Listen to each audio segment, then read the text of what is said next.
Good morning students, मैं अभिनव अवस्थी आप सभी का क्लास 11th के लेक्चर नंबर 2 में सभी का स्वागत है। ठीक है, तो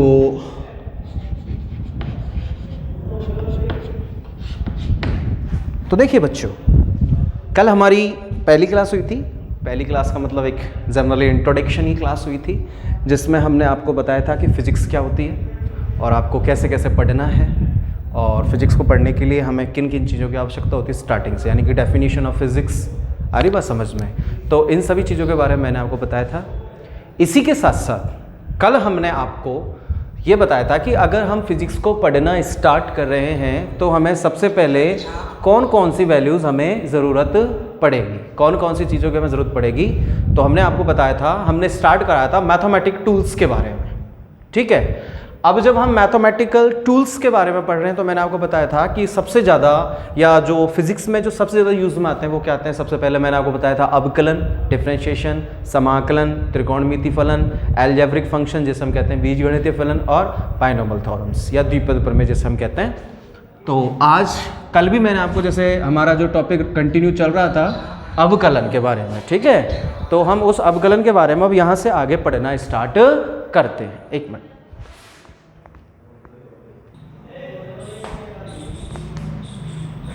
हाँ तो बच्चों, थोड़ी सी कुछ टेक्निकल प्रॉब्लम आ गई थी, तो हम पढ़ रहे हैं अवकलन के बारे में, जैसे हम बोलते हैं डिफरेंशिएशन।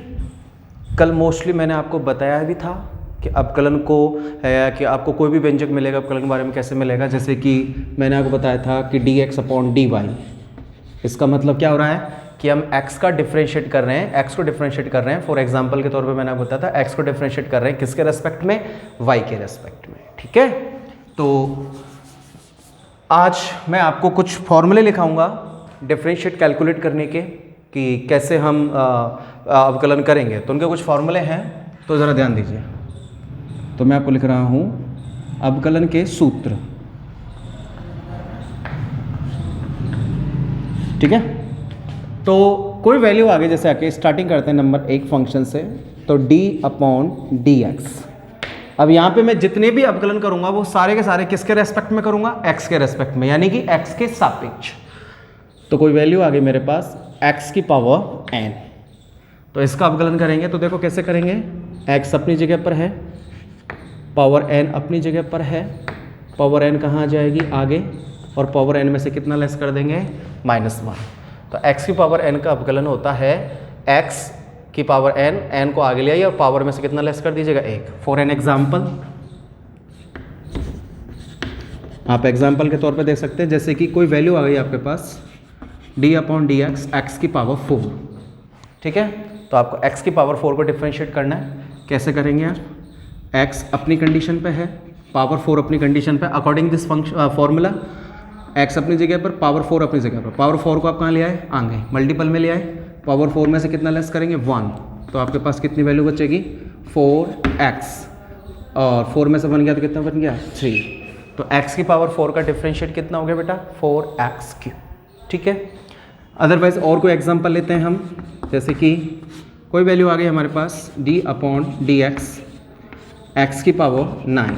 ठीक है, ठीक है, x की पावर 9। तो कैसे करेंगे बेटा इसको डिफरेंशिएट, आप देखेंगे x अपनी कंडीशन पर है, पावर 9 अपनी कंडीशन, पावर 9 को कहाँ ले आया आगे, पावर में से कितना लेस कर दिया, 1।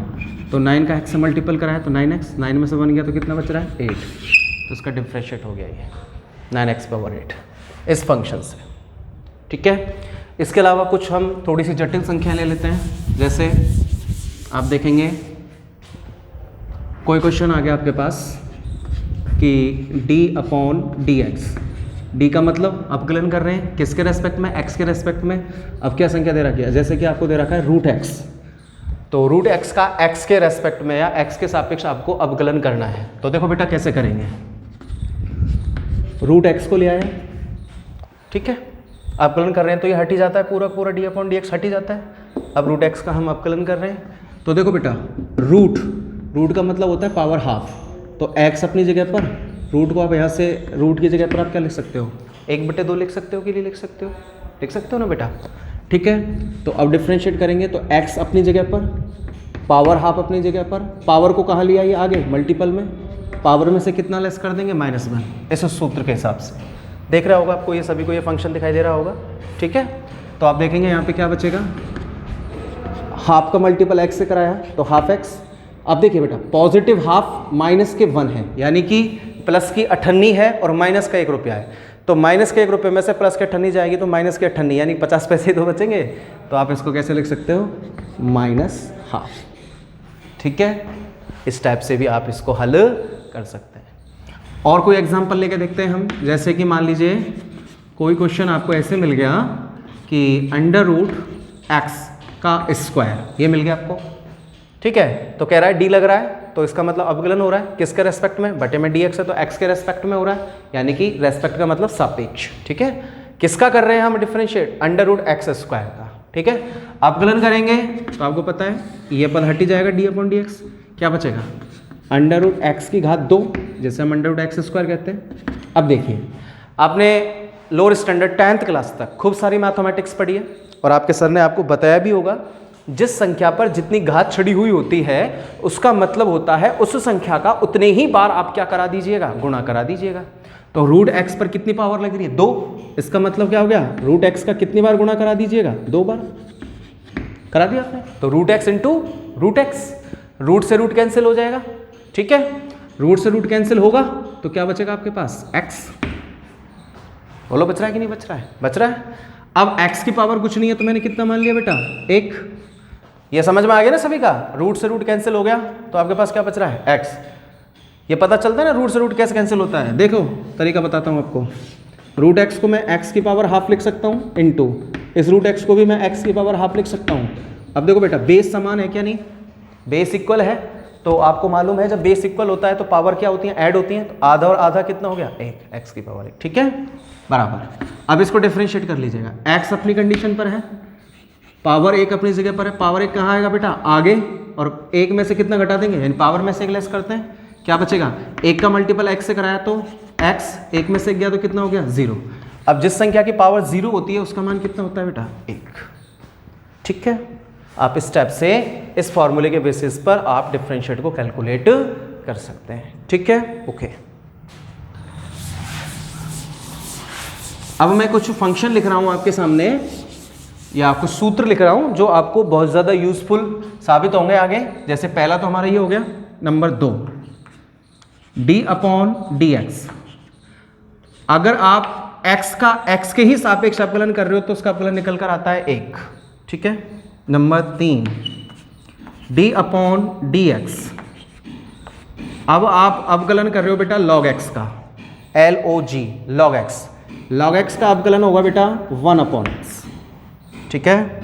4 d/dx e की पावर x, e की पावर x का x के रेस्पेक्ट में अवकलन होता है बेटा e की पावर x, ठीक है।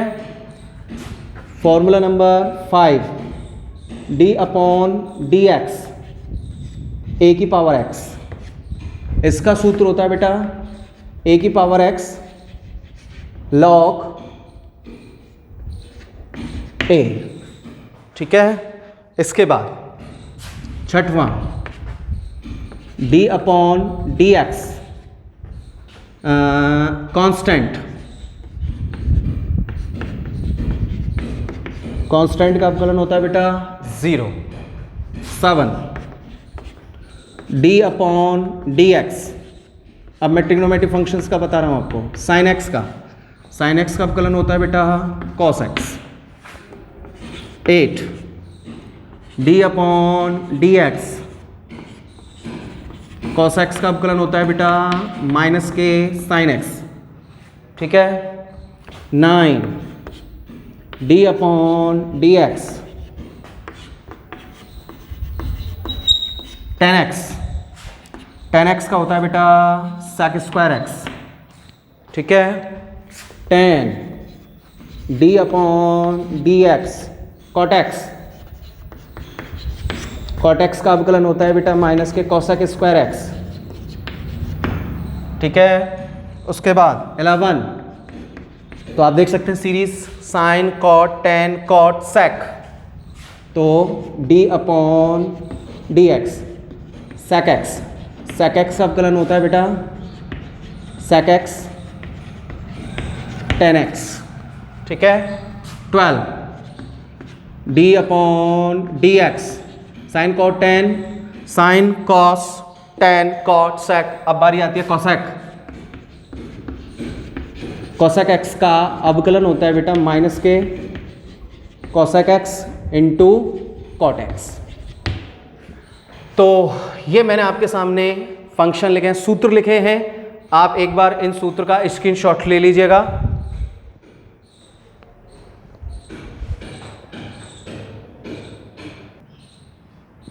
तो देखिए आप सभी ने स्क्रीनशॉट ले लिया होगा उम्मीद करता हूं।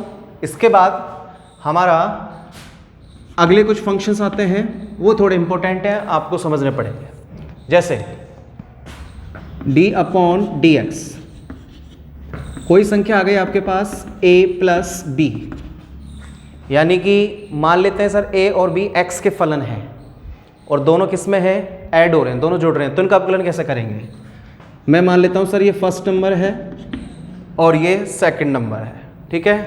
तो सबसे पहले करेंगे पहले नंबर का अपकलन, तो d अपॉन डी एक्स, पहला नंबर क्या है बेटा a, ठीक है, कर दिया पहले का अपकलन। बीच में किसका चिन्ह है बेटा, प्लस का। उसके बाद अब बारी किसकी आती है, दूसरे वाले की, तो d अपॉन डी एक्स और दूसरे वाले नंबर पे कौन बैठा है, b। तो अगर दो संख्याओं हों और दोनों का क्या हो रहा हो, योग, तो उनका अपकलन इस प्रकार से होगा। कैसे, पहले अपकलन करेंगे आप पहले वाले का, फिर प्लस का साइन मार्क लगाएंगे, फिर अपकलन करेंगे आप दूसरे वाले का। इन पर आधारित मैं आपको न्यूमेरिकल भी करके बताऊंगा, तो आप ये थोड़ी सी आप तसल्ली रखिएगा। पहले एक बार हम सूत्रों को याद कर लेते हैं। Formula number 14 D upon D x, अगर दो संख्याएं हो, दो फलन हो, दोनों किस में हो, माइनस में हो, या दोनों के बीच में माइनस का चिन्ह लग रहा हो, तो देखो बेटा ये भी एज इट इज ऐसे ही होगा। इसको पहला मान लो, दूसरा फर्क कितना आएगा, यहाँ पे प्लस का चिन्ह था, यहाँ पे किसका चिन्ह आ जाएगा, माइनस का।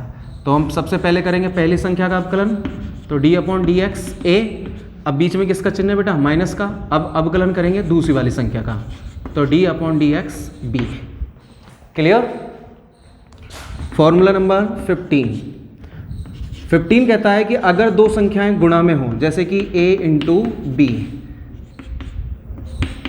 अगर दो संख्याएं गुणा में हों बेटा, तो दोनों का अवकलन हम कैसे करेंगे। तो देखिए दो फलन दिख रहे हैं आपको a और b, a और b जैसे कि मैंने आपको बताया x के फलन है, तो पहली संख्या हो गई a और दूसरी हो गई b, इनका अवकलन कैसे करेंगे, ध्यान रखिए। जब दो संख्याएं गुणा में हो तो उनका अवकलन करने का सूत्र होता है, सबसे पहले आप पहली संख्या को साइलेंट रखोगे, दूसरी का अवकलन करोगे, फिर प्लस का चिन्ह लगाओगे। तो पहले आपने क्या किया, पहली को साइलेंट रखा है, पहली क्या है आपके पास a, इसको साइलेंट रखा है आपने, दूसरी क्या है b, इसका अवकलन किया है, तो आप लिखेंगे dv अपॉन dx। पहली को साइलेंट रखा आपने, दूसरी का अवकलन किया, ठीक है। अब किसका चिन्ह लगाएंगे बेटा, प्लस का, लगा दिया प्लस का चिन्ह। अब क्या करेंगे, अब जस्ट उल्टा कर देंगे, पहले किसको साइलेंट रखा था आपने, a को, या पहली संख्या को साइलेंट रखा था ना। अब पहली संख्या क्या है a और दूसरी का आपने क्या किया था, अवकलन, दूसरी संख्या क्या है b, तो इसका आपने अवकलन लिखा, तो dv अपॉन dx। अब उल्टा करेंगे, उल्टा कैसे करेंगे, पहले जिसको आपने साइलेंट रखा अब उसका आप क्या करेंगे, अवकलन। तो पहले साइलेंट a को रखा था ना, अब इसका करेंगे अवकलन, यानी कि dA अपॉन dx, पहली का अवकलन हो गया। अब दूसरी का क्या कर देंगे, साइलेंट रखेंगे इसको, तो दूसरी को हमने क्या रख दिया, साइलेंट। तो ये होता है बेटा सूत्र, जब दो संख्याएं गुणा में होती हैं तो इनका तरीका होता है पहली को साइलेंट रखो, दूसरी का अवकलन करो, प्लस आगे क्या करेंगे, पहली का अवकलन करेंगे और दूसरी को क्या रखेंगे, साइलेंट रखेंगे, ठीक है।